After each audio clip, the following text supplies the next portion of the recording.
चलिए देखते हैं डिफरेंट स्कॉलर्स, रूलर्स और इन्वेडर्स के बारे में जो भारत आए थे। सबसे पहले बात करते हैं फाहियों के बारे में। ये चाइना से इंडिया आए और during the rule of Chandragupta second उनका मेन पर्पस था बुद्धिस्ट स्क्रिप्चर्स को कलेक्ट करना और बुद्धिज्म को डीपली समझना।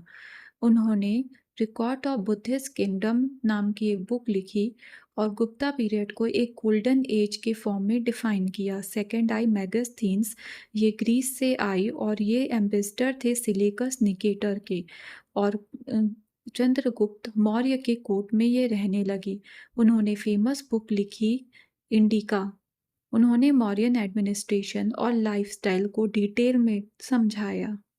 हम जानते हैं अर्ली मिडिवल पीरियड के विजिटर्स के बारे में, दैट इज़ ह्यून सांग एंड अल बरूनी। ह्यून सांग आए थे 7th सेंचुरी में एंड इंडिया में वो 14 ईयर्स तक रहे। उन्होंने नालंदा यूनिवर्सिटी में पढ़ाई करी और मेनली वो हर्षवर्धन के टाइम पर रहे। उन्होंने मेजर कंट्रीब्यूशन दिया CU की, जो कि वेस्टर्न वर्ल्ड का एक रिकॉर्ड था। उन्होंने इंडियन एजुकेशन सिस्टम को समझाया, बुद्धिज्म प्लस हिंदुइज्म के बारे में डिस्क्रिप्शन दिया और सोसाइटी और एडमिनिस्ट्रेशन के बारे में बताया। He was called as the prince of pilgrims.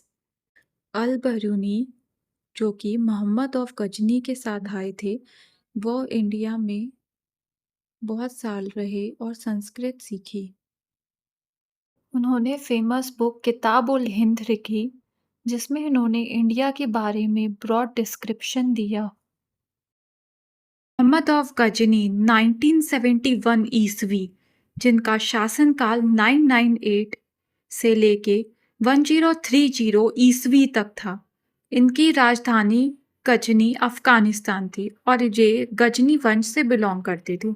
इन्होंने इंडिया पर 17 टाइम्स अटैक किया और इनका मुख्य उद्देश्य था धन, सोना, चांदी, हीरे लूटना और इस्लाम का प्रचार करना।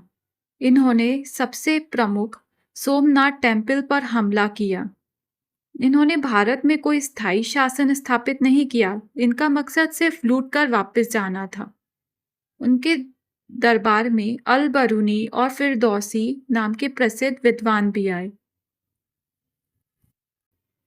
नादिर शाह 18वीं सदी के एक बहुत ही पावरफुल और क्रूवल शासक थे, जिसने भारत पर हमला करके मुगल साम्राज्य को हिला दिया। इनका जन्म 1688 ईस्वी में हुआ और शासनकाल 1736 से लेके 1747 ईस्वी तक रहा। उस समय भारत में मुगल बादशाह मोहम्मद शाह थे। नादिर शाह ने भारत की अपार धन संपत्ति देखकर आक्रमण किया। उन्होंने दिल्ली में कई बार लूट की। नादिर शाह ने दिल्ली में भयंकर नरसंहार कराया, लाखों लोगों की हत्या हुई, भारी लूटपाट की गई और कोहिनूर हीरा एवं पिकॉक थ्रोन, जो कि शाहजहां का था, वे अपने साथ ले गए। मुगल साम्राज्य की कमजोरी पूरी तरह सामने आ गई और भारत की आर्थिक स्थिति को भारी नुकसान हुआ। मार्को पोलो, इनका बर्थ 1254 ईस्वी में इटली में हुआ और ये पेशे से व्यापारी एवं यात्री थे। ये 13वीं सदी में भारत आए और खासकर साउथ इंडिया का वर्णन किया। अपनी यात्रा का विवरण the travel of Marco Polo में लिखा। इनकी विशेष बातें जैसे उन्होंने एशिया को यूरोप में पहचान दिलाई। वास्को डी गामा का जन्म 1460 ईस्वी पोर्चुगल में हुआ और ये पेशे से समुद्री खोज करता थे।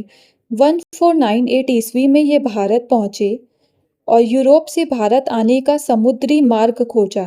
मार्को पोलो भारत और एशिया के बारे में यूरोप को जानकारी दी, तो वास्को डी गामा भारत में यूरोपीय व्यापार की शुरुआत करी और आगे चलकर ब्रिटिश और अन्य यूरोपियन शक्ति को आने का खुला रास्ता दिखाया। इब्न बतूता मध्यकाल का एक बहुत प्रसिद्ध यात्री और लेखक था, जिसने दुनिया में कई देशों की यात्रा की और भारत का भी विस्तृत वर्णन किया। इनका जन्म 1304 ईस्वी में हुआ और ये पेशे से ट्रैवलर थे। 1333 ईस्वी में भारत आए और उस समय दिल्ली का सुल्तान था मोहम्मद बिन तुगलक। सुल्तान ने उस दिल्ली का काजी नियुक्त किया और इन्होंने रिहला नामक पुस्तक लिखी जिसमें उन्होंने भारत सहित कई देशों का वर्णन किया।